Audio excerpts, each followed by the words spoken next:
আসসালামু আলাইকুম, সবাইকে স্বাগত জানাচ্ছি। আপনাদের সাথে আছি আমি শাহিন ইসলাম। আজকে আমরা যেটা করব 18তম নিবন্ধন এই পরীক্ষার ১২টা কনফিউজিং প্রশ্ন নিয়ে কথা বলব, এগুলোর উত্তর দিব এবং পরীক্ষায় ভালো করার জন্য আমরা ১০টা টিপস নিয়ে কথা বলব। কিভাবে আপনি পরীক্ষায় ভালো করতে পারবেন।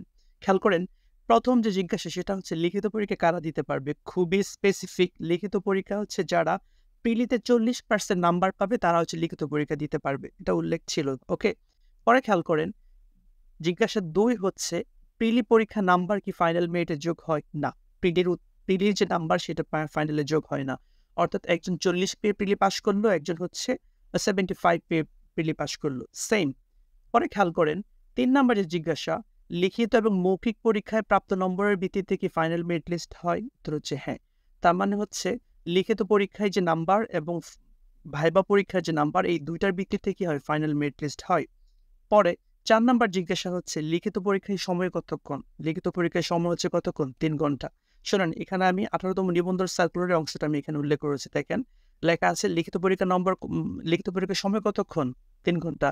পরে খেয়াল করেন, লিখিত পরীক্ষা কত নম্বরের হয়? খুবই সিম্পল। লিখিত পরীক্ষা ১০০ নম্বরের। আপনাকে ১০০ নম্বরের পরীক্ষা দিতে হবে। দেখেন, এখানে লেখা আছে। ওকে। পরে খেয়াল করেন, লিখিত পরীক্ষা কোন বিষয়ের উপর হবে? শোনেন, সংশ্লিষ্ট বিষয়ের উপর পরীক্ষা হবে। এখানে একটা গুরুত্বপূর্ণ কিছু কথা আছে যে আপনি যদি কলেজ পর্যায়ে ধরেন আপনি রাষ্ট্রবিজ্ঞানে অনার্স মাস্টার্স কমপ্লিট করেছেন, তাহলে আপনি পরীক্ষা দিবেন কিন্তু রাষ্ট্রবিজ্ঞানের উপর ১০০ নম্বরের, তাই তো? আবার যদি সমাজকর্মে পড়েন তাহলে সেটার উপর পরীক্ষা দিবেন।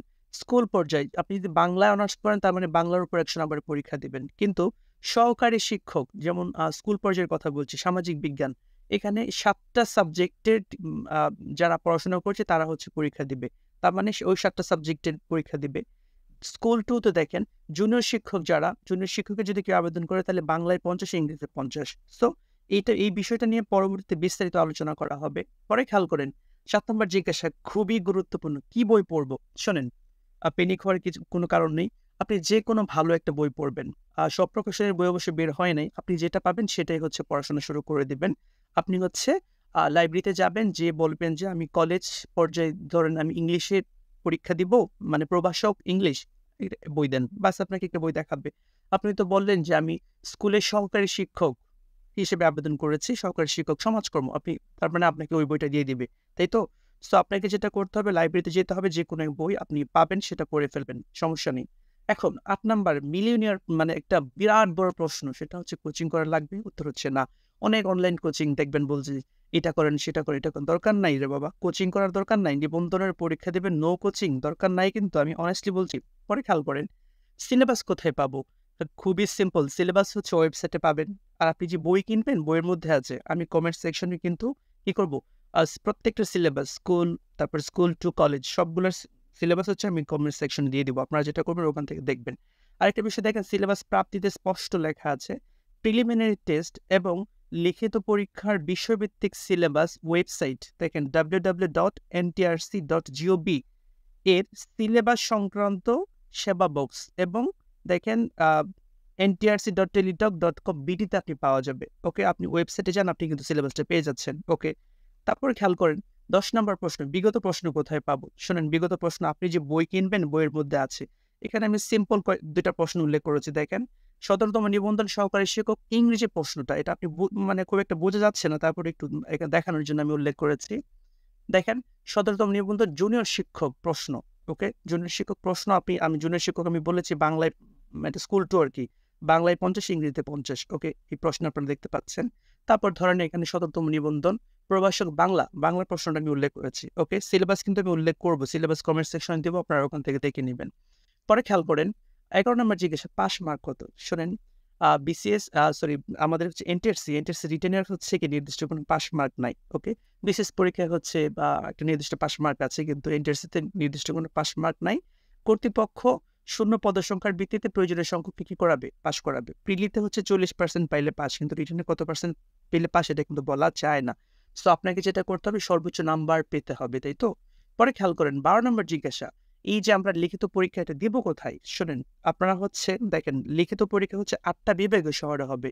আমরা বলছিলাম প্রিলিতে কিন্তু ২৪টা কেন্দ্র হয়েছে। উদাহরণস্বরূপ আপনারা নিচের একটু লেখাটা খেয়াল করেন, যেমন ঢাকা, নারায়ণগঞ্জ, গাজীপুর, ফরিদপুর, টাঙ্গাইলে প্রিলি পরীক্ষা হচ্ছে, বাট লিখিত পরীক্ষা হবে ঢাকা। আবার দেখেন নিচেরটা খেয়াল করেন ময়মনসিংহ এবং জামালপুরে হচ্ছে প্রিলি হয়েছে, বাট লিখিত পরীক্ষাটা হবে কোথায়? ময়মনসিংহ, মানে ৮টা বিভাগীয় শহরে, এবং এটা কিন্তু অটো চয়েস হিসেবে আসবে। যেমন আপনি যদি জামালপুরের ময়মনসিংহে পরীক্ষা দিয়ে থাকেন, তার মানে আপনার ময়মনসিংহ শহরে পরীক্ষাটা হবে। ওকে, পরে খেয়াল করেন আমরা যেটা বলছিলাম ভালো করার 10টা টিপস নিয়ে কথা বলবো। খুবই গুরুত্বপূর্ণ একটা অংশ। প্রথম পাঁচটা একটু খেয়াল করেন। প্রথমে আপনাকে যেটা করতে হবে, মূল বই পড়তে হবে। আজে বাজে গাইড বই দরকার নাই। মানে আপনার সাবজেক্টের মূল বইটা আপনি ধরেন রাষ্ট্রবিজ্ঞানে পড়াশোনা করেছেন। আপনার কিছু মূল বই আছে না, সেটা আপনি পড়বেন। তারপর নিজে হচ্ছে হ্যান্ড নোট তৈরি করবেন, হ্যান্ড নোট। ওকে, ৩ নাম্বার টিপস হচ্ছে টু দ্য পয়েন্ট উত্তর করবেন। আউল ফাউল লেখা না লিখে টু দ্য পয়েন্ট কি চেয়েছে সেটা আপনি বুঝুন, তারপরে সেটার উত্তর করার চেষ্টা করবেন। ৪ নাম্বারটা খুবই গুরুত্বপূর্ণ, প্যারা প্যারা করে লিখবেন। প্যারা প্যারা করে লিখতে হবে এবং আপনি যত পারেন প্রচুর পয়েন্ট দিবেন। ৫ নাম্বার হচ্ছে কোটেশন দিবেন, ডায়াগ্রাম বা চিত্র এগুলো ব্যবহার করার চেষ্টা করবেন। এগুলো করলে আপনার নাম্বারটা কিন্তু বেশি আসবে। পরে খেয়াল করেন ৬ নাম্বার যে টিপস সেটা হচ্ছে গুরুত্বপূর্ণ যে পয়েন্ট বা তথ্য সেটা হচ্ছে নীল কালিতে আপনি লেখার চেষ্টা করেন। তারপর ৭ নাম্বার হচ্ছে মডেল টেস্ট বা ডেমো টেস্ট আপনি দিবেন। শোনেন, আপনি যে গাইড কিনেছেন সেখানে প্রশ্ন আছে, সেখান থেকে প্রশ্ন নেন, অথবা নিজে প্রশ্ন সেট করুন, অথবা বন্ধু-বান্ধব মিলে প্রশ্ন সেট করুন, তারপর আপনারা পরীক্ষা দিন। ওকে?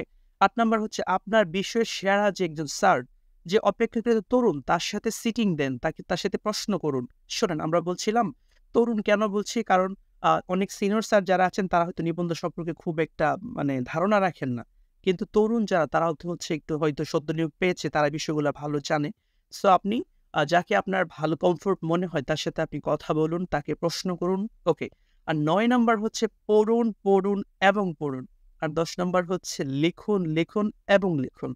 আপনাদের সবাইকে অসংখ্য ধন্যবাদ। আপনাদের সবার প্রতি রিকোয়েস্ট থাকবে আমার চ্যানেলটা লাইক, কমেন্ট এবং শেয়ার করার জন্য। ভালো থাকবেন সবাই। আল্লাহ হাফেজ।